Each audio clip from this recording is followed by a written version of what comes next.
Buenas tardes, compañeros, bienvenidos al seminario de alumnos de física. El título de la ponencia es Complejidad del Cargo Determinista, a cargo de la profesora Lidia Jiménez, del área de mecánica. Sí, muchas gracias. Bueno, antes que nada les agradezco a Jaime, a Safite y Marco su invitación al seminario. Me da mucho gusto estar aquí con ustedes.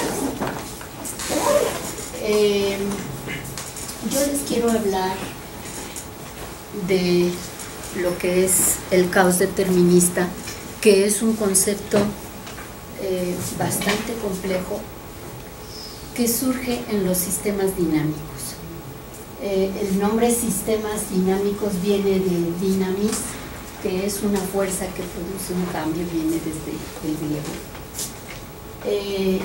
Y cuando nosotros intentamos desde mucho tiempo atrás comprender y explicar el universo, pues empezamos por hacer simplificaciones, y dentro de esas simplificaciones lo que se hace es aislar muchas veces los objetos que queremos estudiar, y ese conjunto de objetos aislados es a lo que le llamamos el sistema. Entonces,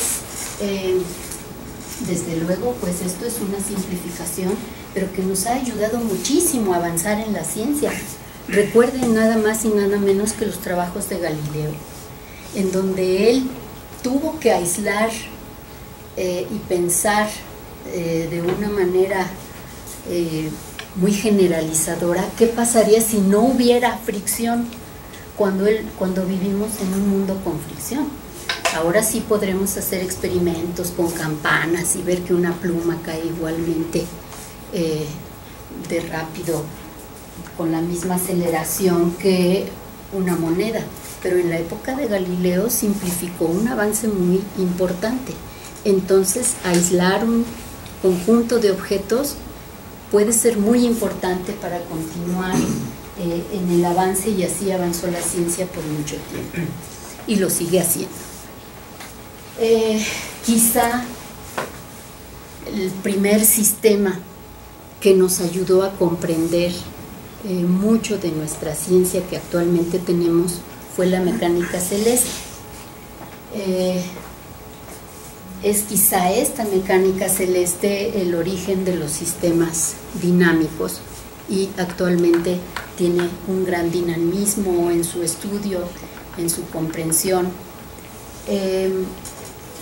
La mecánica celeste, pues ustedes conocen bien, fue estudiada desde los griegos, pasando por Euclides, Eudoxo, Platón, Aristóteles. No les voy a mencionar sus aportaciones que ustedes seguramente conocen, Ptolomeo, después Copérnico, y más adelante Kepler, Tycho Kepler y Newton, porque realmente el estudio que hizo Newton en sus Principia, en donde logra unir la descripción o la comprensión de lo que era, por un lado, hasta antes de él e incluso antes de Galileo, estudiado como un sistema que seguía unas leyes muy diferentes a las que seguimos aquí en la Tierra.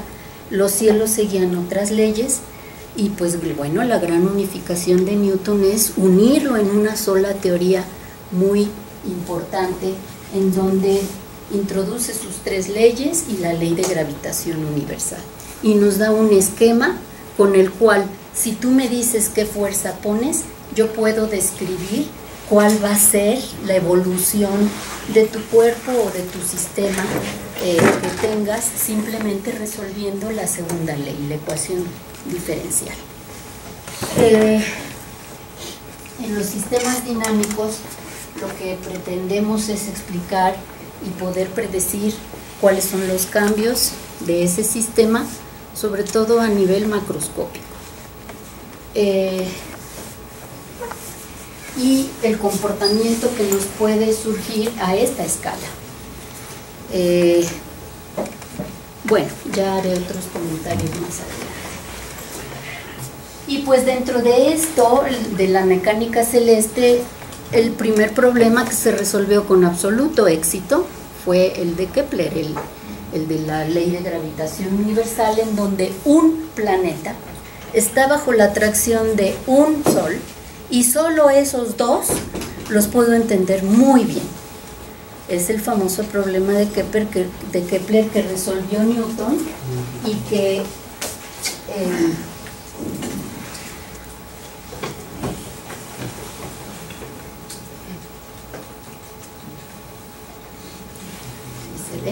es el que resolvió Newton y que, como ya comentamos, pues aísla dos masas nada más y se resuelve muy bien.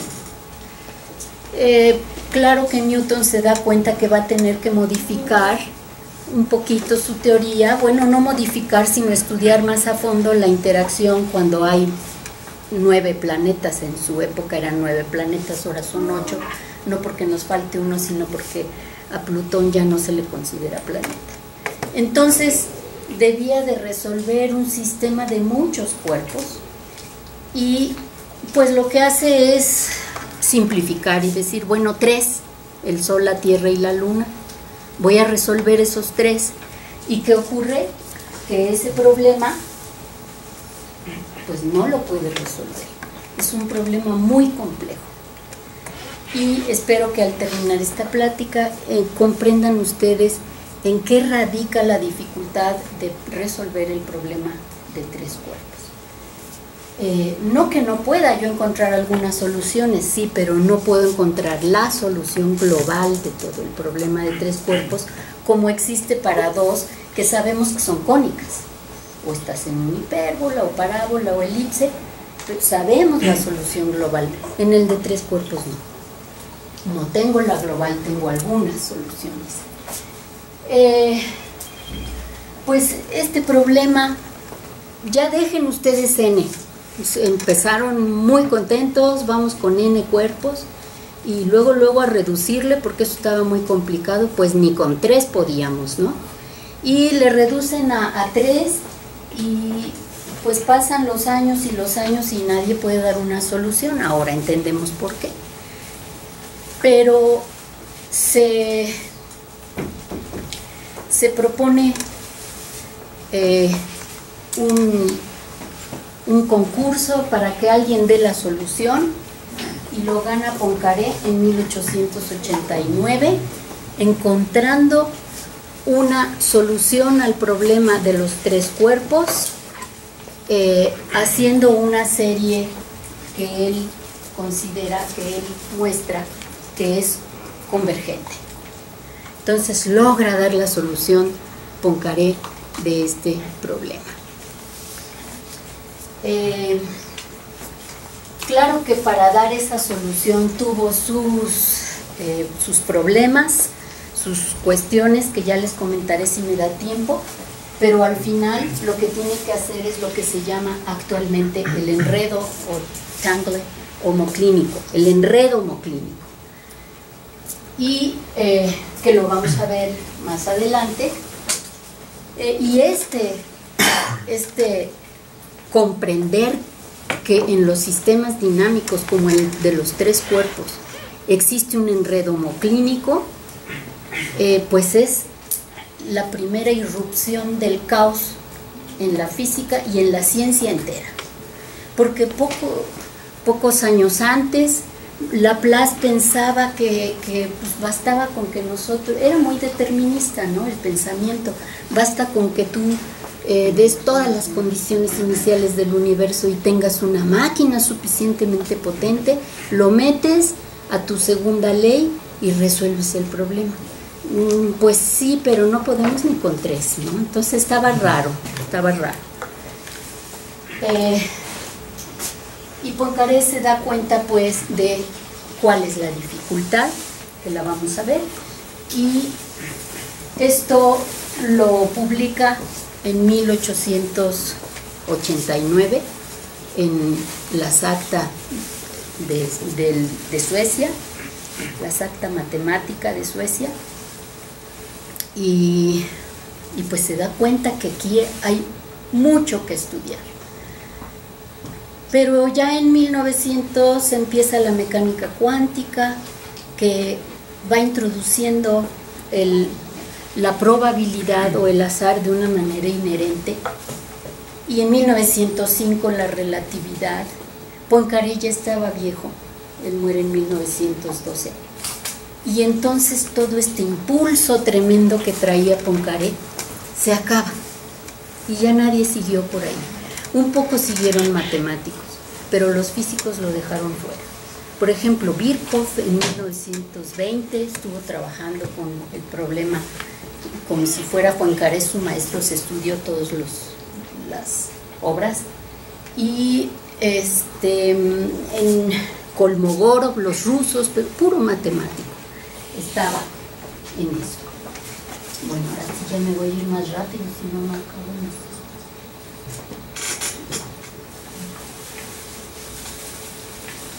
¿Se ve?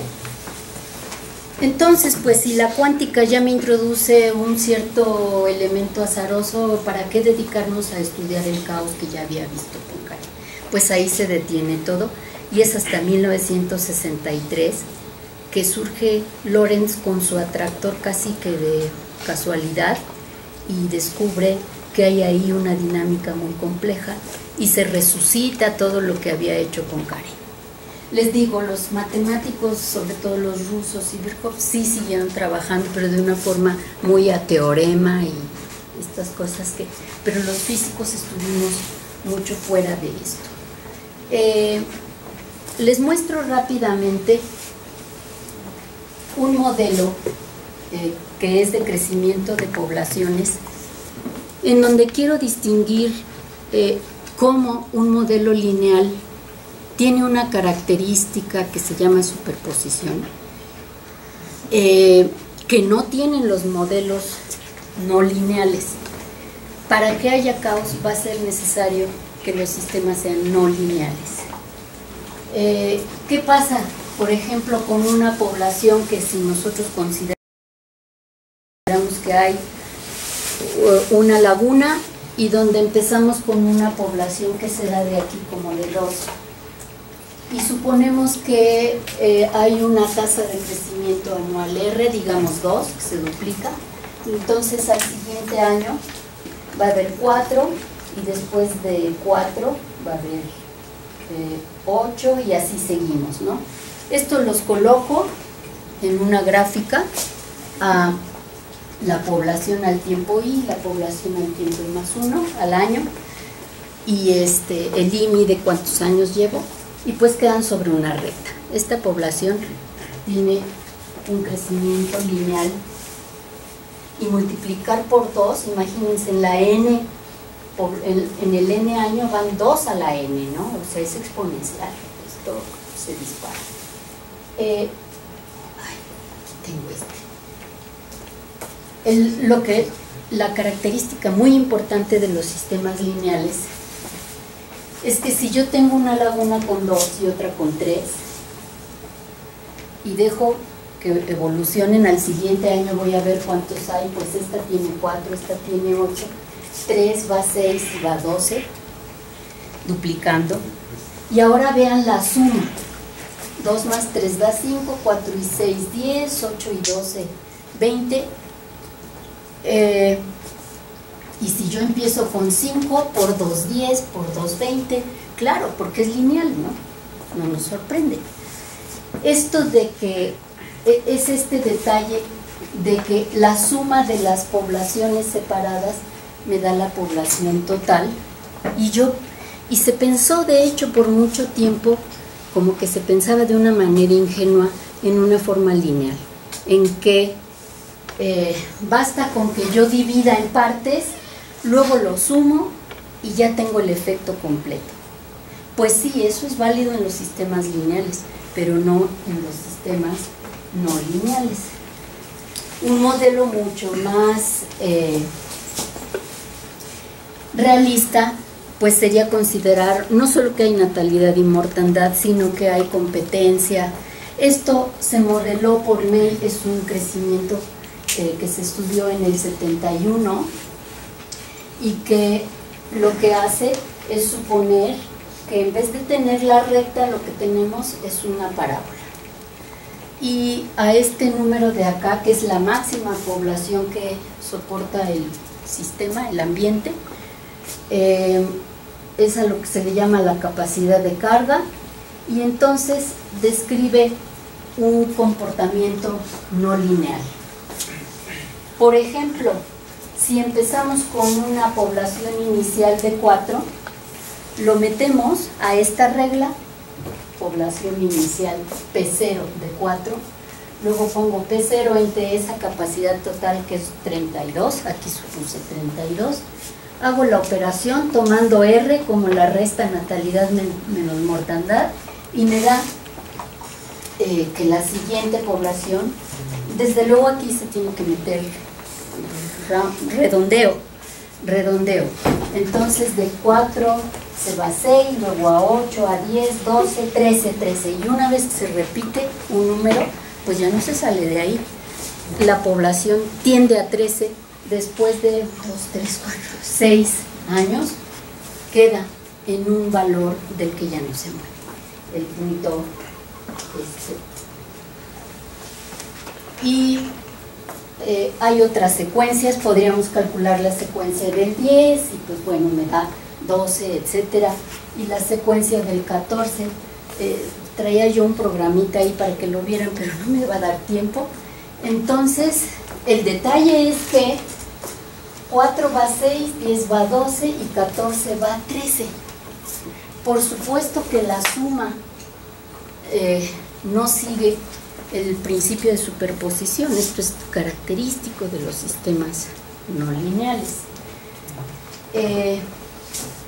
Este se escribe ya normalizado y todo con una ecuación de este tipo, que además la escribí, la pongo, porque ya están ustedes familiarizados con esta, supongo, ¿verdad? ¿Sí? Ok, entonces me voy rápido aquí.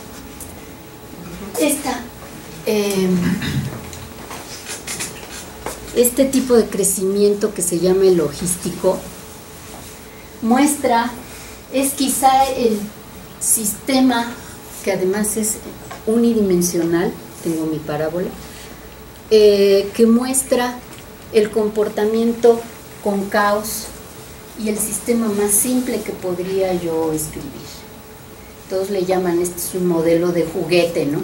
Porque realmente puedo hacer en la computadora muy rápido todas las cuentas y darme cuenta de la dinámica compleja que tiene.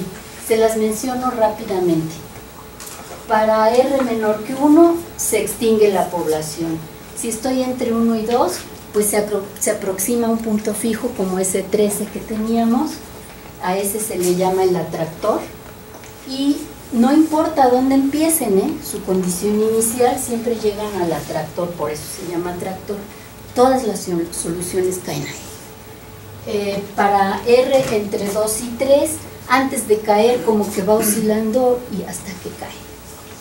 Y alrededor de... y va cayendo a una razón de convergencia lineal, y para... justamente ese valor 3 da una bifurcación, en vez de que caiga a un solo valor, ahora empieza a oscilar entre dos valores. Lo que sí es importante notar es que el valor que teníamos originalmente se vuelve inestable. Eso quiere decir que repele las soluciones, y los dos otros que bifurcaron, donde hay un comportamiento cualitativo, se llama una bifurcación, y los otros dos son los atractores, y continúa una cascada de bifurcaciones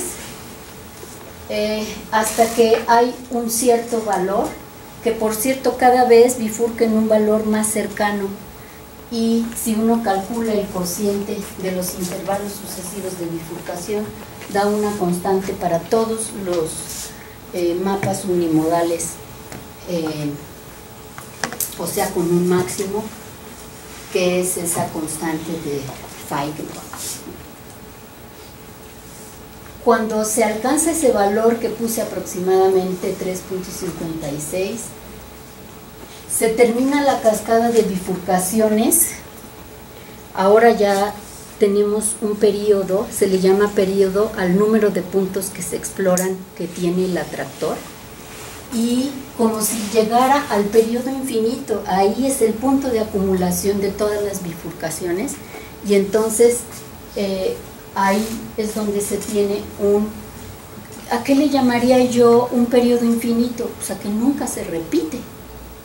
Quiere decir que van a estar con unos valores en todo el intervalo que nunca van a repetir. Y entonces, bueno, podemos seguir estudiando.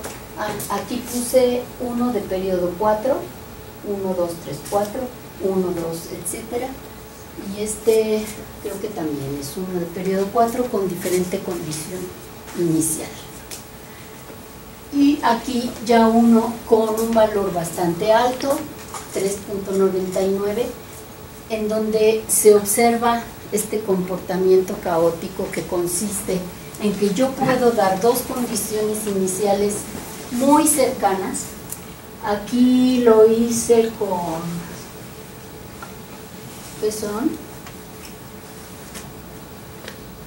con una milmillonésima de diferencia y ese valor del parámetro, y entonces pues sí, al principio van juntos porque tienen condiciones iniciales muy cercanas, pero eventualmente, como aquí quizá la 25 generación, empiezan a separarse el rojo y el azul, son las dos soluciones, y ya por ejemplo en esta, ya cada una va por su lado, ¿sí? Entonces esto lo que me está indicando es que tengo ahora una dinámica que es altamente dependiente de la condición inicial, y eso va a ser una característica del caos determinista. No es azar. Aquí yo no tengo ninguna variable de tipo azar. Tengo la regla exacta con la cual van a evolucionar. El problema es que dejo de poder predecir, pero eso no quiere decir azar. A eso de que pierdo la capacidad de predicción es justamente lo que caracteriza el caos determinista. Muy bien. Y tengo una manera de medirlo. Se mide el caos determinista a través de su exponente de Lyapunov, que lo que hace es el exponente que lleva la exponencial, que me mide la distancia, que se van separando dos trayectorias que empiezan vecinas muy cercanas. Eventualmente su distancia empieza a crecer exponencialmente, claro, hay que tardar un rato, tiene que ver con cuán grande es esta lambda, por eso se le llama el exponente de Lyapunov y es una medida de caos. Okay. Ahora quisiera abordar lo que nos interesa en la mecánica newtoniana o en la mecánica hamiltoniana, que son sistemas continuos, ya no son sistemas discretos. En estos sistemas continuos, lo que yo tengo que resolver, como nos propuso Newton, es una ecuación diferencial por cada partícula, de la forma Fi es la derivada del momento en el tiempo, o una formulación equivalente propuesta por Euler y Lagrange a través de las ecuaciones de Lagrange, o finalmente la solución podríamos darla a través de una mecánica hamiltoniana. Siempre puedo mostrar cuál es la equivalencia entre unas y otras, entre una formulación y la otra. Pero ahora tengo un sistema continuo, ya no tengo diferencias. Obviamente estos sistemas van a tener mucho mayor dificultad matemática que el sistema que había yo puesto anteriormente. También tengo en mis sistemas continuos sistemas lineales y no lineales. Y de hecho, desde el siglo XVIII, XIX y antes del XVIII, XVII, XVIII y XIX, se desarrollaron muchas técnicas de solución para ecuaciones diferenciales lineales. Aquí estoy dibujando lo que es el diagrama fase de una proyección de una sola de estas variables de un sistema de osciladores desacoplados. En realidad pues tengo muchos de estos porque uno para cada i, y eso me va levantando primero un toro 2-dimensional, luego un toro 3-dimensional, etcétera, ¿no? Me va dando los toros. En esta proyección el flujo hamiltoniano, ¿están familiarizados con eso o les explico un poco? ¿Sí? ¿Están familiarizados? Bueno, las ecuaciones, les digo rapidísimo porque no sé, estas ecuaciones, pues fíjense esto, el lado izquierdo lo puedo ver como un campo de velocidades y el lado derecho el campo vectorial de ese campo de velocidades. Entonces lo puedo pensar como un fluido. ¿En qué espacio? En el de Q-C-P. Es eso, es a lo que me refiero del flujo hamiltoniano. Entonces, el flujo hamiltoniano en cada plano pues me da elipses. ¿Qué es lo que va cambiando de una elipse a otra? La condición inicial o la energía en el modo de oscilación. ¿Qué es lo que caracteriza a los osciladores lineales? Pues igual que allá, que se cumple el principio de superposición. Eso quiere decir que si ustedes conocen la solución de una ecuación diferencial lineal y tienen ahora un problema en donde la causa, digamos, la fuerza es una suma, pues lo puedo pensar como el otro lineal, separarlo, resuelvo cada uno y lo sumo en las soluciones. De hecho, eso es lo que hace Fourier. Hacemos series de Fourier, ¿no? Para resolver un problema, por ejemplo, de oscilador forzado. Desarrollamos el forzamiento en una serie de Fourier, encuentro la solución de un seno, de un coseno, sumo todo y ya acabé. Es lo mismo, pero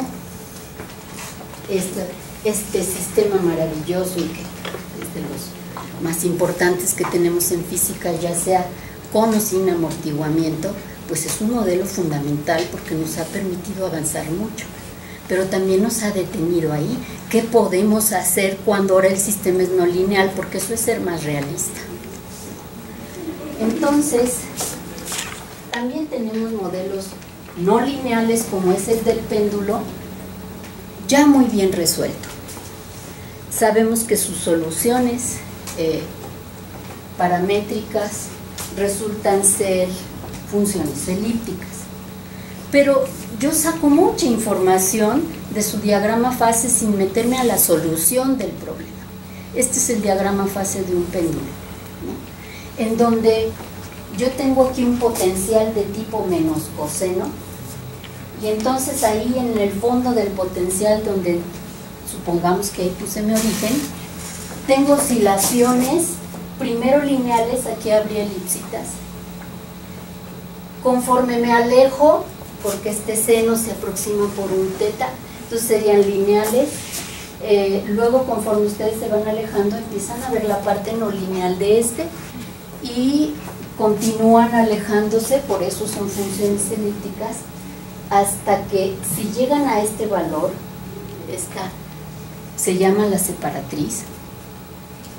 Ahí esta separatriz cambia cualitativamente el comportamiento de que ya no está acotado el péndulo y da toda la vuelta a un comportamiento oscilatorio en donde nada más oscila entre sus puntos de retorno. Bueno, ese es el diagrama cualitativo en el espacio fase, que da mucha información, insisto, acerca del sistema, sin necesariamente meterse a la solución analítica, que a lo mejor es complicada. Pero el péndulo conocemos muy bien, son funciones elípticas.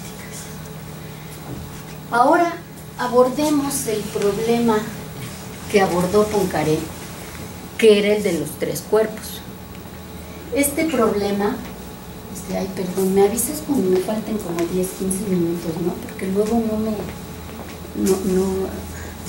no me alcanza el tiempo. Este problema de los tres cuerpos consiste en que tenemos en realidad tres masas, que son los que ahí se ponen como M1, M2, M3, y lo que hizo Poincaré es abordar el restringido de tres cuerpos. Restringido quiere decir que voy a tener dos mucho mayores que uno tercero, que es al que voy a estudiar. Ya no voy a estudiar a tres, porque imagínense, tres cuerpos son tres y cada uno, y en el plano, a ver, cada uno tiene dos coordenadas, 2 por 3, 6, son 6 coordenadas que tengo que resolver, y a lo más dispongo de energía para resolverlo, momento lineal que me da 2, y momento angular otras 2, y me faltan constantes de movimiento para resolver este problema. De hecho, el momento angular me da 1, porque ya lo puse en el plano. Entonces, este restringido se le ocurrió a Poincaré que era mucho más fácil que abordar, así como hacen su modelo de juguete con el logístico. Él hizo su modelo de juguete, entre comillas, del problema de necuerpos. Es este. ¿Y en qué consiste? Estos dos son tan grandes que no se ven afectados por la presencia del tercero.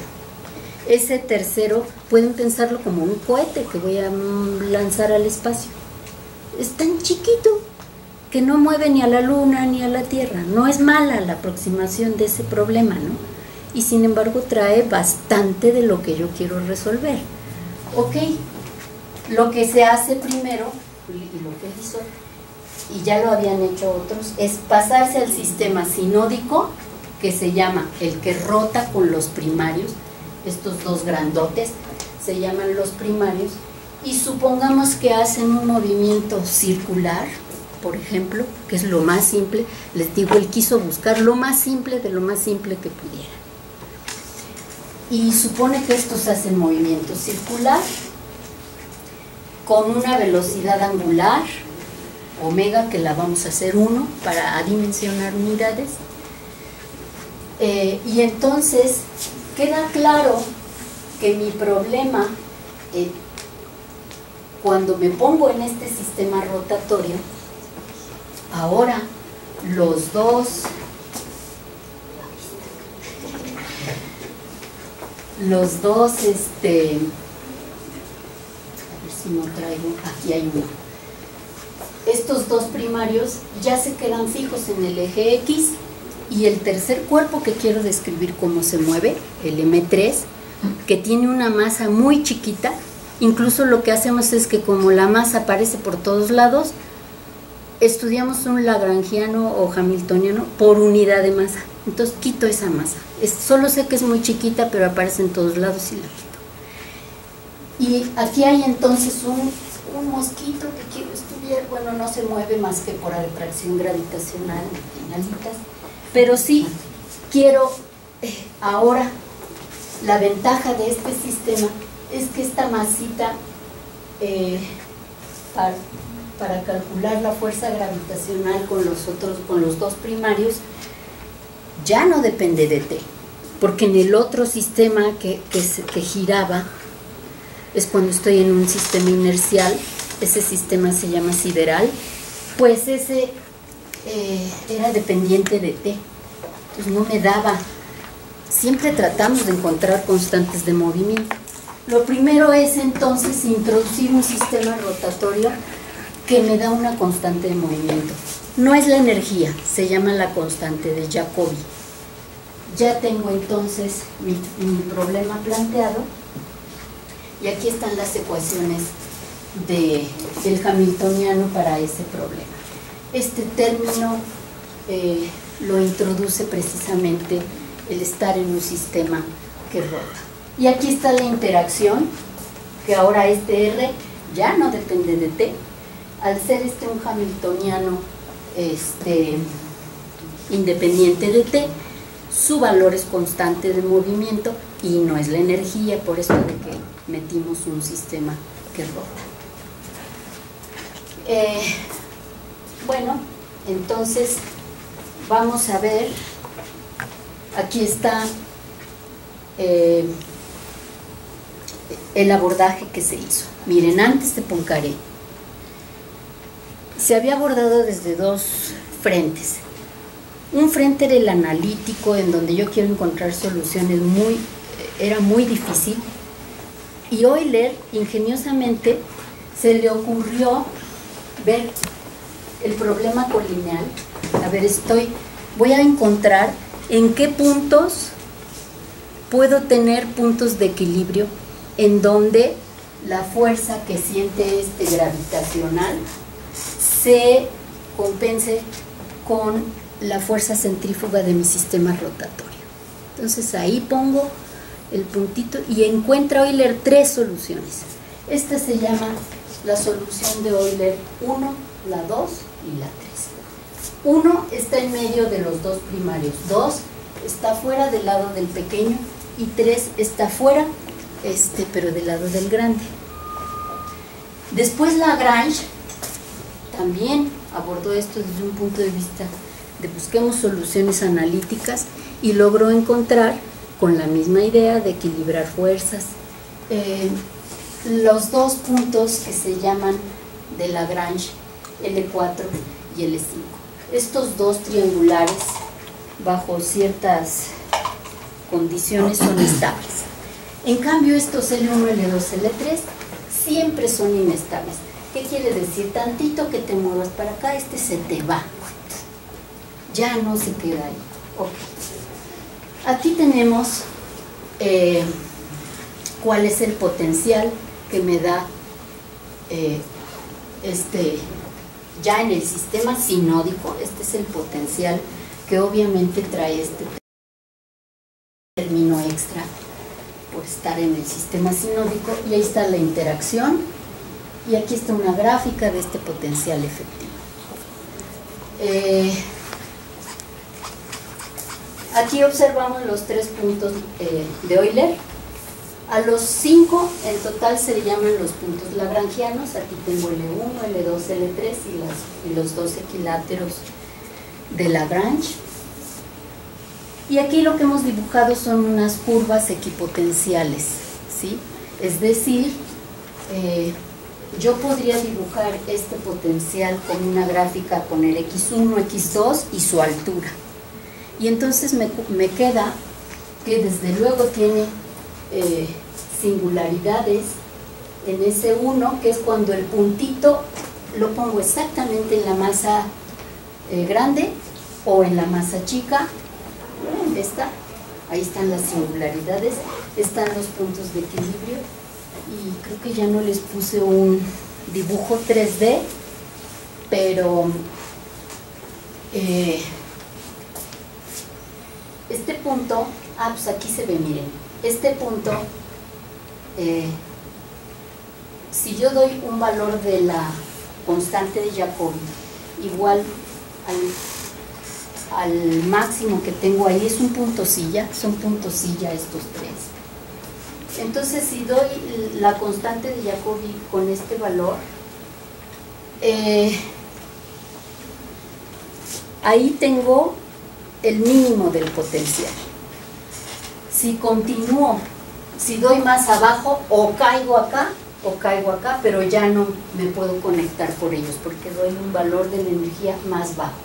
O sea, o estoy acá, o estoy acá. Justo dando esta altura que tiene el potencial en L1, entonces ahí se da una separatriz Y si doy una energía un poquito más grande, ya tengo el 8, en donde ya logro conectarme. De esta atracción gravitacional paso a la del el primario pequeño, y ya puedo pasar de uno a otro.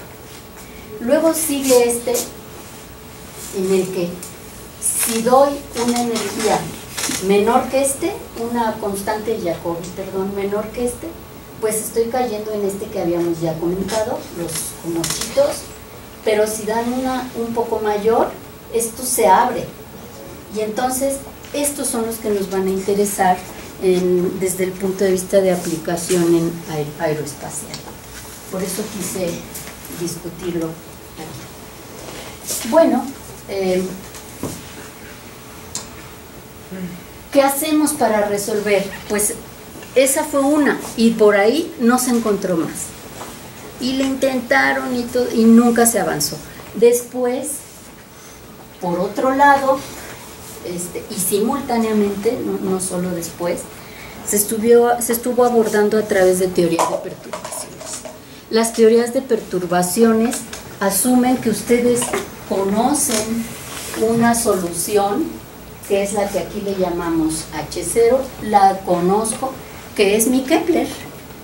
Cuando, ya no lo analicé, pero creo que no es difícil pensar, cuando, pero no les dije, es que adimensioné, se los digo rápidamente. Esta es mi parámetro que yo puedo mover y hacer tender a 0, y fíjense que si mu tiende a 0, este término desaparece, este se me vuelve simplemente un 1 entre la distancia en un sistema rotatorio. Es lo que se llama el Kepler rotatorio, y ese tiene solución explícita, ese no tengo problema. Pero es cuando mu es 0. Pero cuando yo enciendo esta perturbación mu,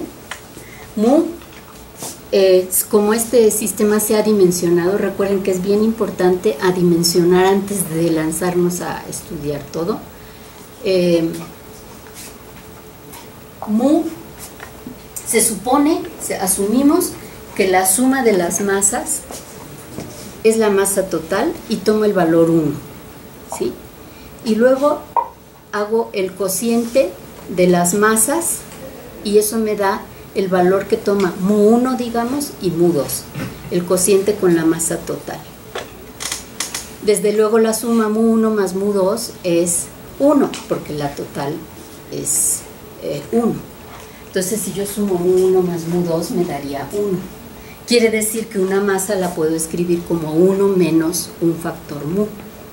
Ese es mu. Luego, ¿qué otro?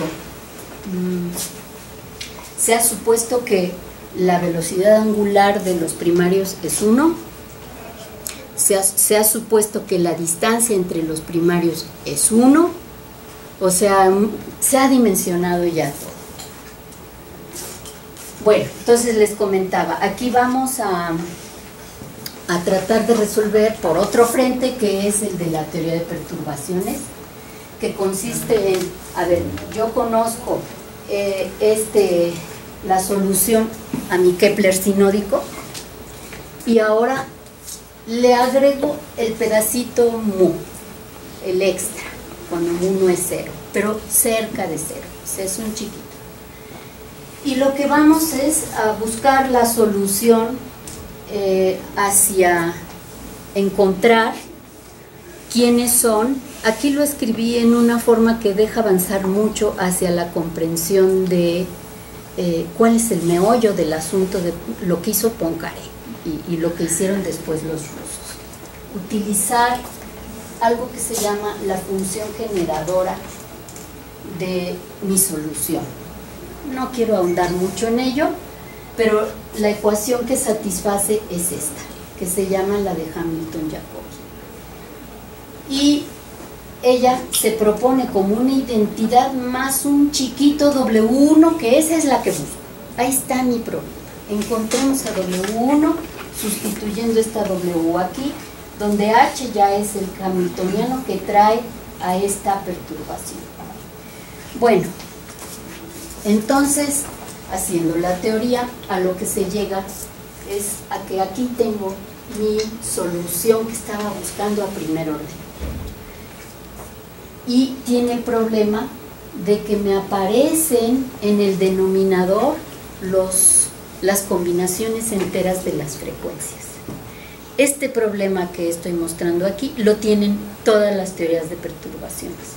Y de hecho ustedes lo saben, ¿no?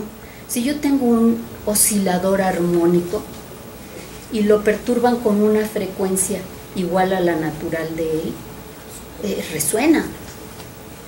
También el oscilador amortiguado, pues entran en resonancia.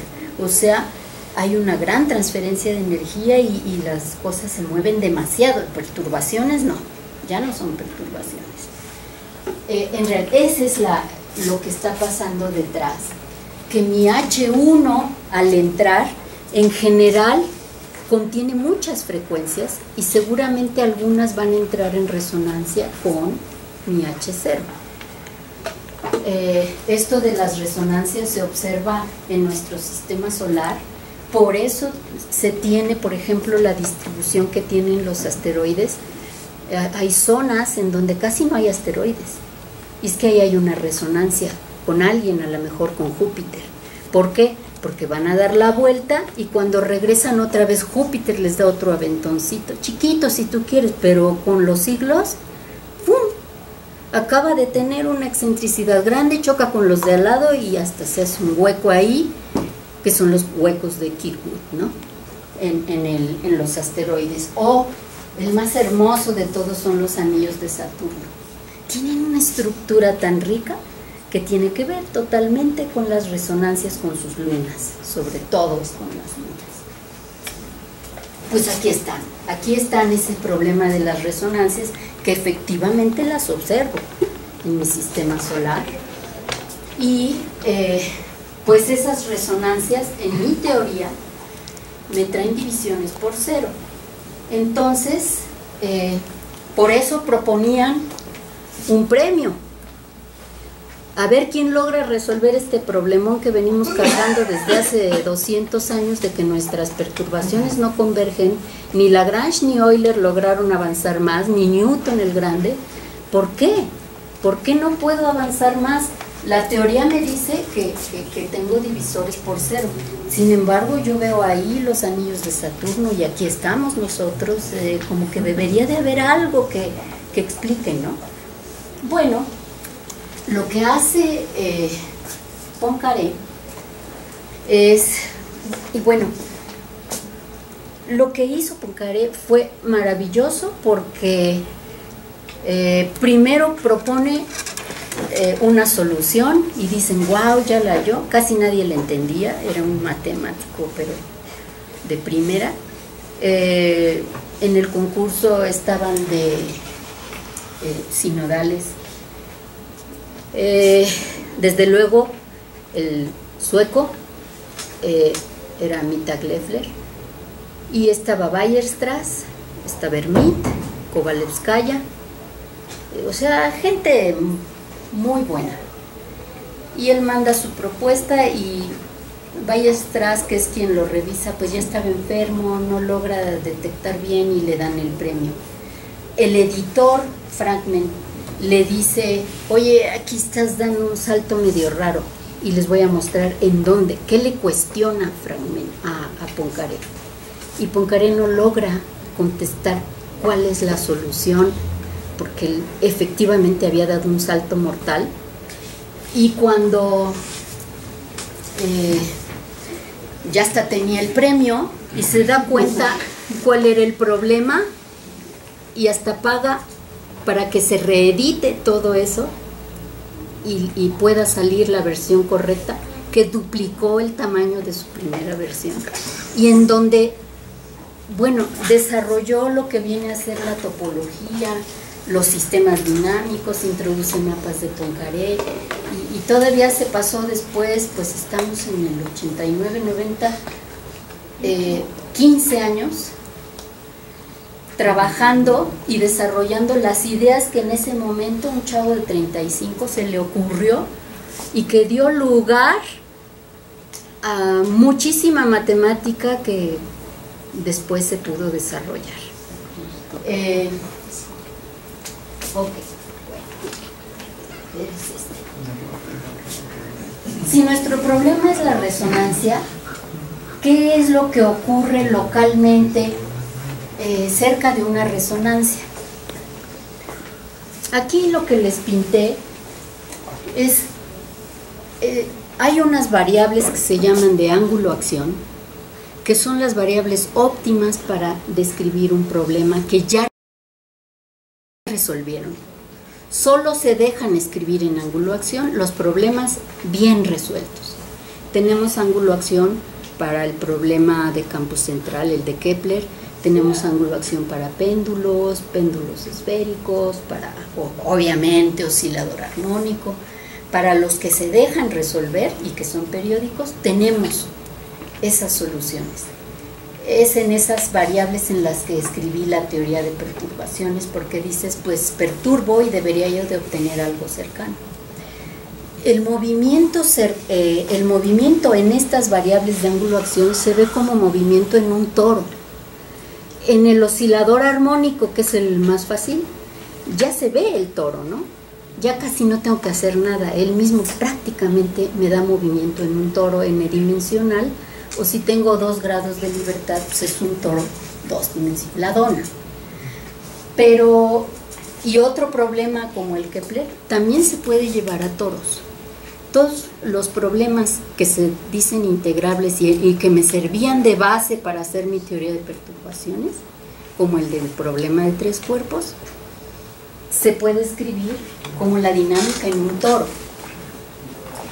Y en estos toros donde aquí hagan de cuenta que tengo mi hamiltoniano resuelto, el H0 que me sirve de base para hacer perturbaciones, así se ve una resonancia. Aquí pinté una que es una resonancia 3-2. No quiero entrar demasiado en detalle, pero vean que es algo así como un péndulo doblado, ¿no? Si lo corto por aquí y lo abro, se ven como 3 onditas de péndulo. Solo son 3 porque mi resonancia es 3. Las resonancias se ven como péndulos. Ahora, una sola resonancia no tiene problema. Yo la puedo resolver analíticamente y eso no tiene problema. Tengo toda mi teoría Doctor, ya faltan 10 minutos. Híjole. Bueno, entonces aquí vean cómo en una resonancia se hacen nudos, ¿no?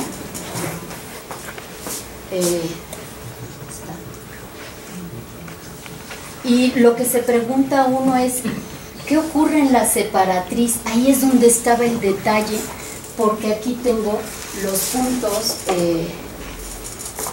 inestables. Aquellos que en el mapa de May, el de poblaciones, se volvían repulsores, ¿verdad? Aquí tengo mis puntos inestables, pero si esto es un péndulo y esto es integrable, entonces el salto mortal de Poincaré fue, ¿y ahora qué hago con estas cosas? ¿Cómo es su evolución?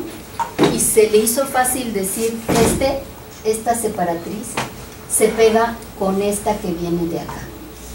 En realidad no pinté las flechas, pero esta sale, es una variedad que se llama variedad inestable, porque si se paran cerca pero al lado del punto de equilibrio, los bota, los avienta y esta llega, aunque se tarda un tiempo infinito en llegar, ¿no? Porque estoy en la separatriz. Si están tantito al lado ya sí oscilan, aunque casi se paran ahí arriba, pero siguen. Eso es lo que supuso Poincaré, que realmente las variedades, la estable, es estable porque llega, estas dos direcciones llegan así, la estable y la inestable. Pues que la inestable de se unía suavemente con la estable de Eso es lo que supuso. Ese fue su salto mortal y ese fue su grave error, porque no ocurre eso. En realidad, en un sistema perturbado, aquí pues claro se tiene que agrandar. Lo que ocurre es que la variedad estable es, digamos, la roja, y la azul, estable es que llega, si la azul y la roja es línea estable, se empiezan a intersectar, no se pegan así suavecitos, sino que hacen un crucecito, y un cruce va a implicar infinitos cruces.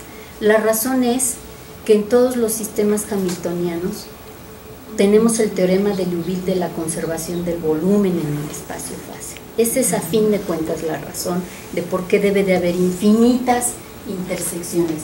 Miren esta dinámica, es mucho más compleja de lo que supuso, y ahí va a estar el caos.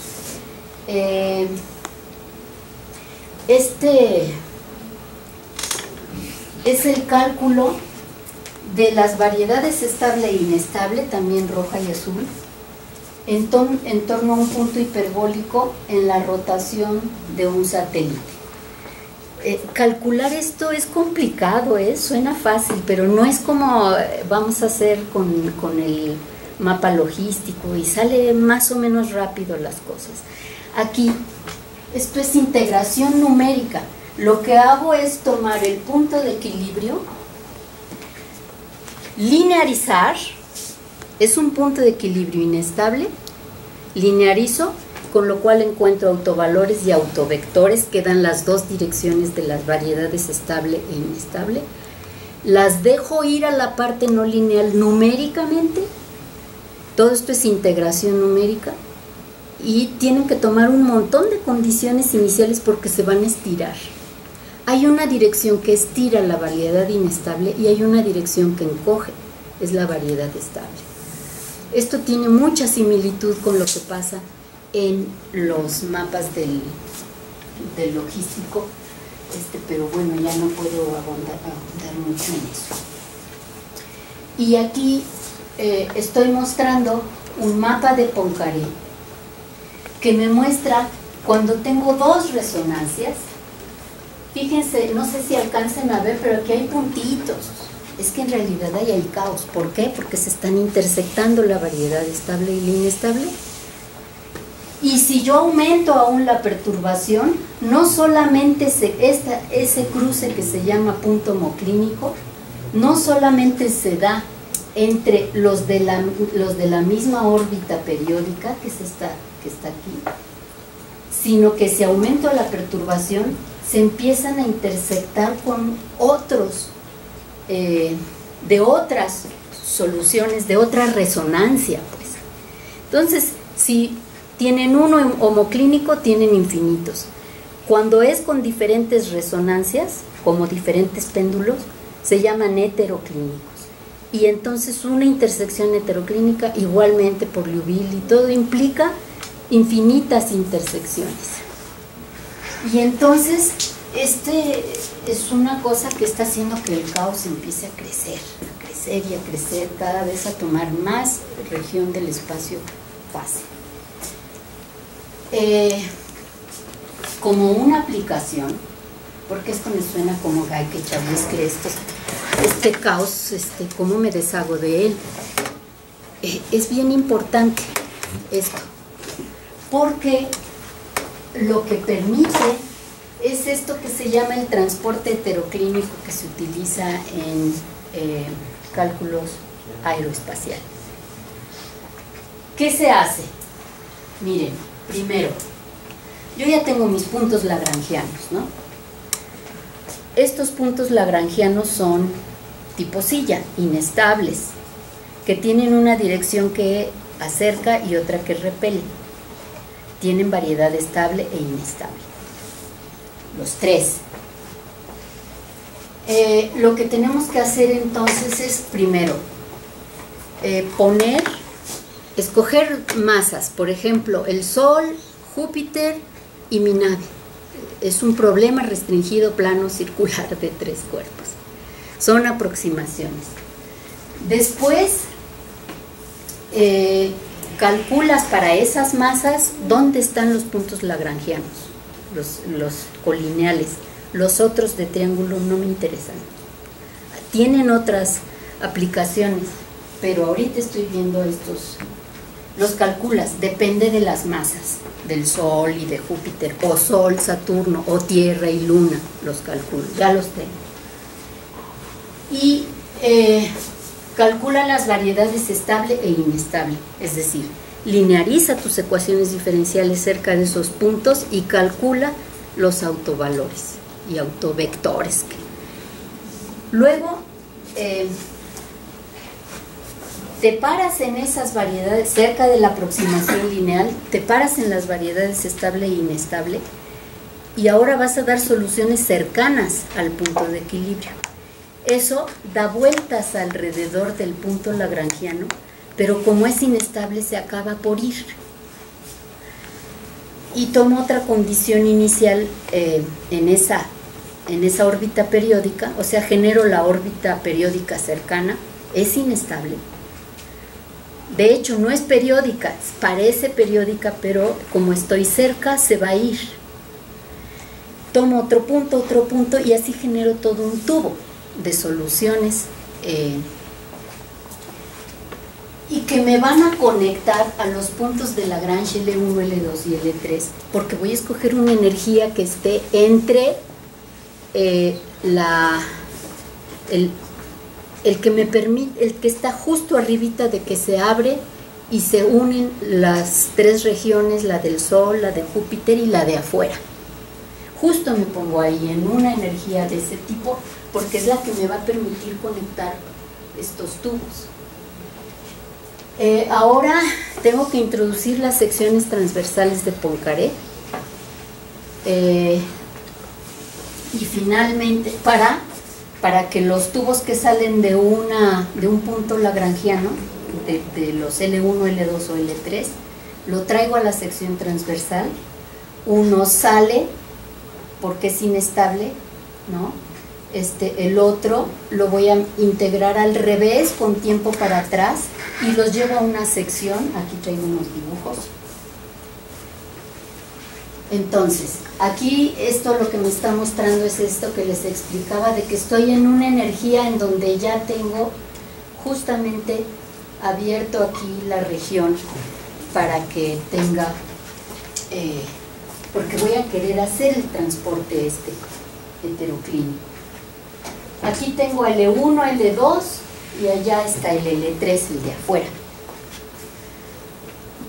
Entonces calculo pues mi puntito, hago una linearización alrededor del punto, calculo las variedades estable e inestable, eso alrededor de cada uno, de este y del de afuera. Y luego introducimos, aquí está gráficamente esto que les digo, de este es mi punto lagrangiano, tomo una órbita cercana, vecina, entonces me genera una órbita que eventualmente se me va a ir si estoy esta llega. Esta es una que viene del otro punto lagrangiano y va a tratar, es más que venir, la forma de calcularlo es, tomen esta, pero integren para atrás, porque como su tendencia es querer llegar, la variedad estable quiere llegar, la variedad estable debe ser integrada en tiempo para atrás. Igualmente, pues va a haber una que sale, que es la que se está pintando en rojo. Ahora, bueno, aquí tengo entonces la solución cercana al punto lagrangiano L. Este es el L1. No, este es el de la derecha, el L2. Es este. Y entonces generan varias condiciones iniciales para que les dé un tubo que, como estoy en la variedad inestable, se me va, o sea, se quiere ir. Esta solución del otro punto lagrangiano L1, de como quiere llegar, su dinámica es que quiere llegar, la integro para atrás y ambos los encuentro en una superficie de sección que es SU3 y los intersecto. Aquí está dibujado así, pero son cálculos muy precisos, muy finos. Y una vez que veo la intersección, tomo una condición inicial que si le integro para atrás, sé de dónde viene, y si le integro para adelante, sé a dónde va a llegar, al fin que estoy en la intersección de los tubos. Y entonces conectan ustedes este punto lagrangiano. Una solución que viene de fuera, la hago pasar por aquí y la encuentro con esta intersección y la hago llegar acá y la puedo hacer que entre al campo gravitacional del Sol, dé algunas vueltas, se salga y lo manden a donde quieran.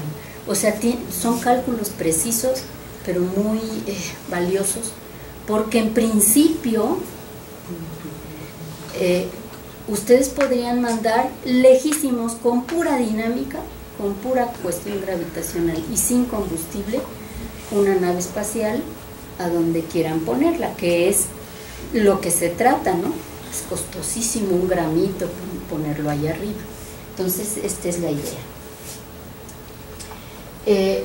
Ahora lo que tendríamos que hacer es juntar, parchar, como dicen, varios problemas de 3 cuerpos e ir intersectando. Primero, a lo mejor lo saco a la parte donde está el Sol y ahí intersecto ahora el sistema Sol, Saturno y ¿qué quieres? Por ejemplo, quieres llegar cerca de alguna luna, entonces tienes que ir haciendo varios parches y con eso vas formando las que se llaman supercarreteras interplanetarias, que están basadas esencialmente en el transporte heteroclínico de estas soluciones caóticas. Bueno, prácticamente creo es todo, sí. Esto que les acabo de contar lo pueden leer, es un trabajo de la NASA. Marsden ya ven que es muy importante, recibe muchos recursos en la NASA, y tuvo un alumno de doctorado, Ross, que trabajó mucho en esto, que desarrolló los programas. Un alumno de aquí, Edgar, estuvo trabajando justamente para implementar estos programas en MATLAB y hacer el transporte heteroclínico con justamente este trabajo de Ross y Marsden. Bueno, y las otras cosas las pueden ver en esos artículos, y les traía unas demostraciones en matemática, pero pues ya no me dio tiempo de mostrárselas porque siempre se me va y ya cuando acuerdo se acabó la hora. Muchas gracias.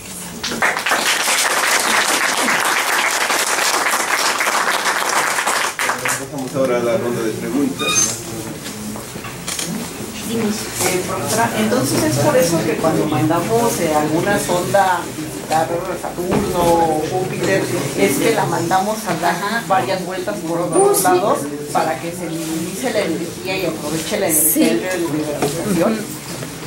Tratamos siempre de aprovechar eso, pero justamente sería la forma óptima en donde no deberías de utilizar combustible. El problema de esto, claro, es que te tienes que esperar porque la condición inicial te lo dicta esta intersección de los tubos, y a lo mejor me tengo que esperar 100 años, ¿entiendes? O sea, es un problema. Entonces tienes que compensar con combustible y bueno, pero en principio si hiciéramos un estudio podríamos saber exactamente en qué momento deberíamos lanzar para que llegue a donde quieres, a Caronte, a donde quieras. Sí. ¿Alguna otra pregunta? Una pregunta.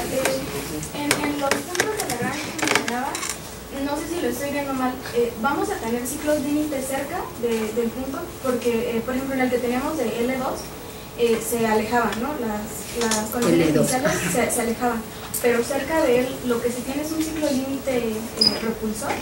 No, los ciclos límite son soluciones atractoras que tienden a jalar soluciones, Y la dinámica hamiltoniana que describí aquí es conservativa y conserva el volumen, no hay atractores, no encoge el volumen nunca.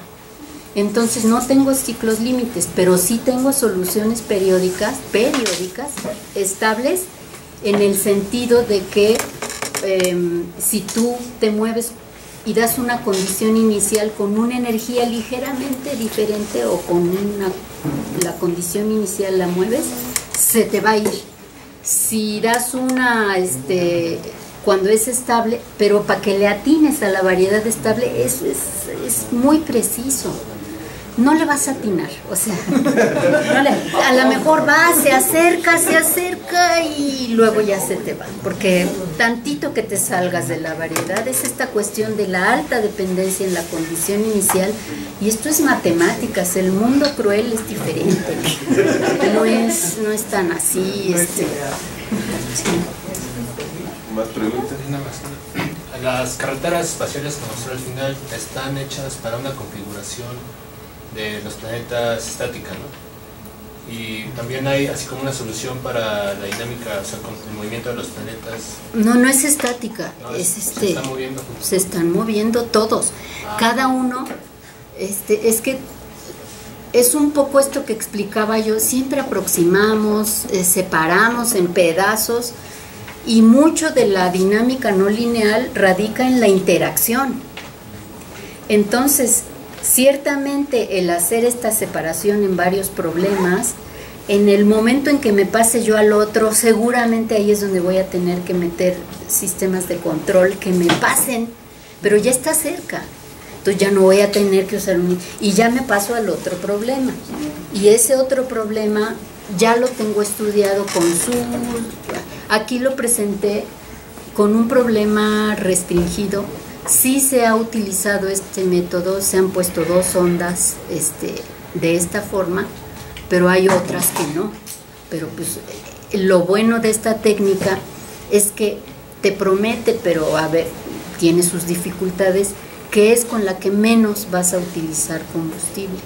Pero pues imagínate que te esperes a que coincidan todas las condiciones iniciales que te exigió tu cálculo. Esto es en principio, ¿no? En principio, no hemos mandado con esto así, por ejemplo, a Titán. Se tiene que usar mucho combustible, y aún así siempre se trata de utilizar la dinámica para ahorrar. Ayudar. Sí, ayudar mucho, lo más posible, sí. ¿Otra pregunta?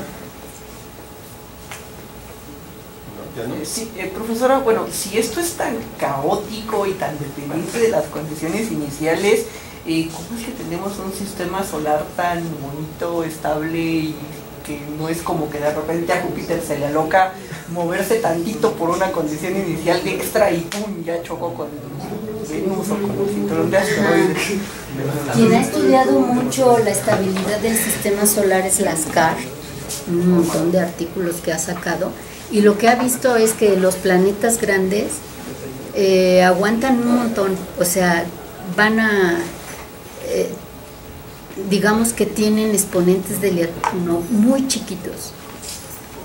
En cambio, los planetas interiores como Mercurio, Venus, la Tierra, eso sí, eventualmente la excentricidad toma valores cada vez más grandes, luego más chicos, más erráticos, hasta que en un momento alcanzas a chocar con otro. Es decir, los pequeños sí son más caóticos a la larga, pero a la larguísima, No te creas que ahí dentro de unos millones de años, no. O sea, antes se nos muere el sol que... Capaz que sí, déjame recordar.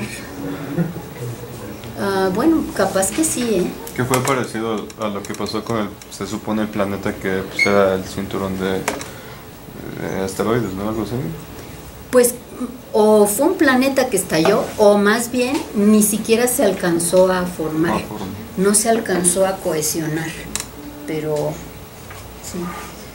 sí, entonces de todas maneras hay muchos muy estables asteroides ahí. Por ejemplo, los troyanos forman triángulo equilátero, son los L4 y L5, y ahí van parejitos con Júpiter, formando un triangulito. Son todo un cumulito, no crean que es uno o dos, son un montón ahí, un cúmulo que va girando y es muy estable, ahí se mantiene ese cúmulo. Y hay dos, están los troyanos y los griegos, no me acuerdo cómo es el otro griego. Aquí, no. Pero hacen triángulo equilátero, pero fuera de ellos es como que una solución muy especial, triángulo equilátero, pero buscas alrededor y casi no hay. Ahora, ya te mueves en el radio porque por la tercera ley de Kepler el periodo o la velocidad angular está relacionada con el semieje mayor o el radio promedio. Entonces, conforme te vas moviendo a ciertas distancias, pues vas teniendo que de repente hay más asteroides, luego menos, más, menos. Esa distribución de asteroides tiene mucho que ver con las resonancias que hay con Marte, con Júpiter, Saturno, la Tierra. Sí, eso es algo que se está estudiando, o sea, siguen saliendo artículos estudiando las resonancias de asteroides o del sistema de anillos. Bueno. ¿No hay más preguntas? Pues muchas bueno, gracias. Pues demos otra vez las gracias. Gracias.